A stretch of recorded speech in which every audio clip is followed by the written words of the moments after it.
Call to the greatest synth of all time.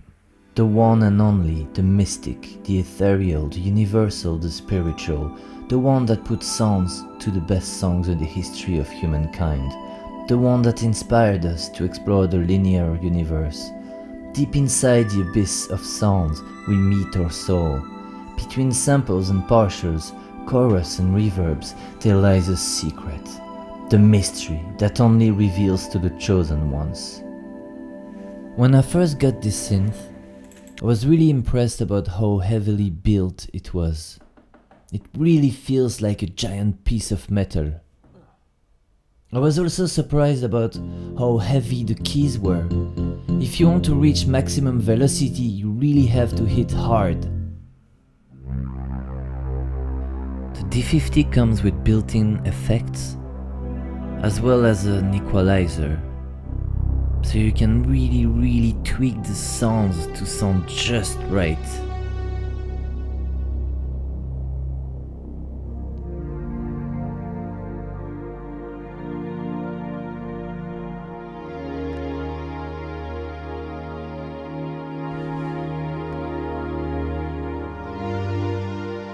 The Roland D-50 is a synth that came out in 1987, and it was the first synth to feature the linear arithmetic synthesis. What is the linear arithmetic synthesis, you ask? Well, it's a combination between traditional subtractive synthesis with PCM samples. You see, in the 80s memory was really expensive, and they figured that if they could just have a short sample played at the beginning of the sound, then they could just leave the subtractive part do the rest, and it would sound different.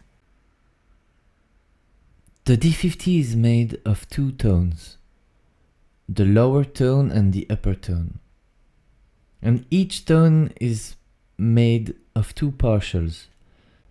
That makes up 4 voices per note, and each voice has its own filter and envelope.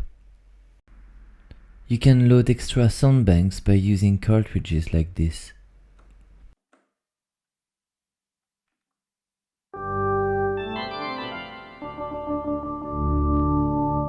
This is actually the original factory sound bank of the D-50. You might recognize those sounds. There are buttons to mute partials separately. It's very handy to be able to know what each partial is doing.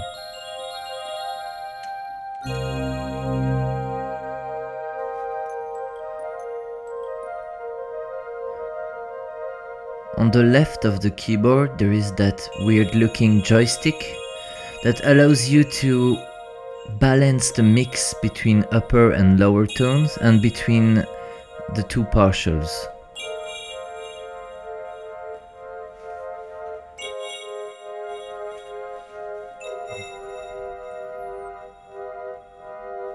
Okay, let's come back to that website. This is where my adventure began. This took me to an even stranger website, Bobby Blues. This website is like a relic of the past. Look at this. Just the font. I just love this website. It's amazing. It's actually an exhaustive list of all the patches that have ever been created for the D-50. All those guys used to make D-50 sound banks. Some of them actually used to make a living from selling D-50 patches. This is how big that synth was, that people used to make money selling patches for that synth. For each sound bank, this website has a list of all the sounds. So you can check all the patches that are inside this sound bank, plus you can even see the cartridges. Isn't that great?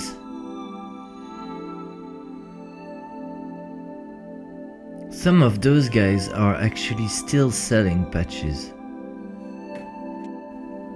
Those are quite recent. I listened to the soundtracks bank and I really liked it.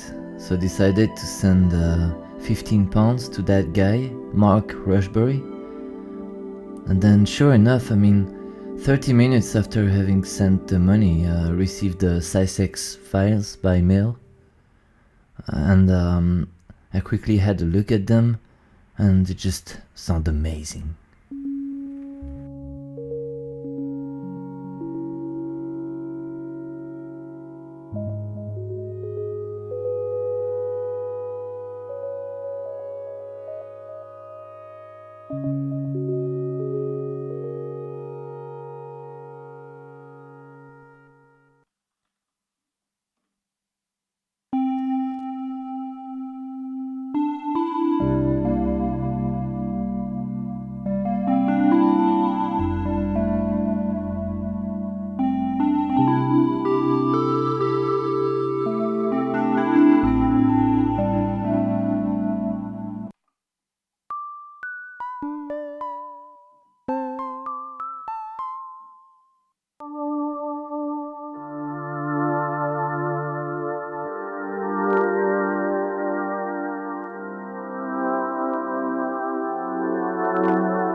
Editing the D-50 patches requires a lot of menu diving.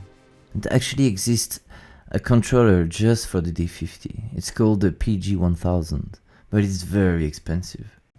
Luckily there are a few software editors available, like that one or this one, but the one I'm using is called the D-50 Librarian, and it's actually the best of them, I think, because it really groups the different parameters in different tabs, which makes it easier to edit.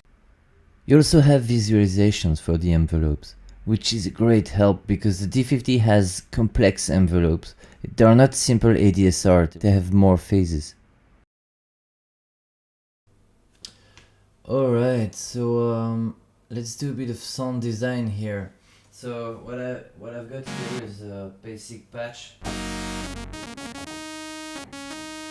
And I just want to change the filter to show it to you how it's done. So basically, if you want to change the filter here, I can see that I have the upper partial 1. So let's go to upper partial 1, and then I can go to TVF, time variable filter, and I have the filter here.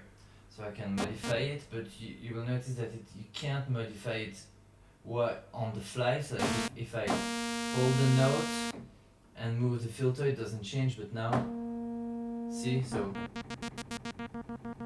you have to repeat the note. That's digital for you,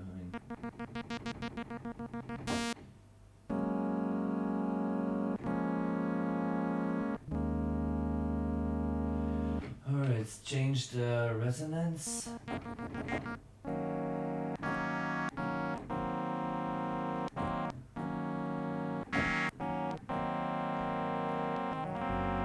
Okay, so what's interesting is you can modify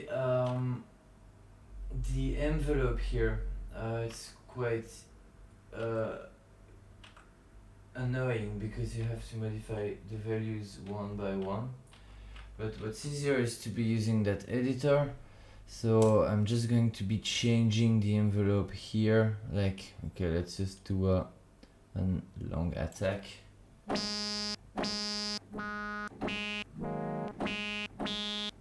So if you use that thing, it's way easier.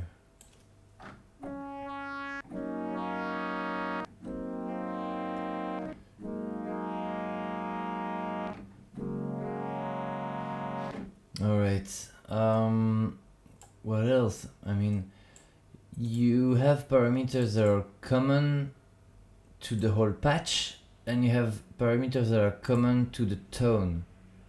So it's quite hard to know which is which. Basically, the LFO is tone based, and the effects are patch based. The D-50 is an amazing synth. It makes me nostalgic for a past that I didn't know. A time when digital was cool.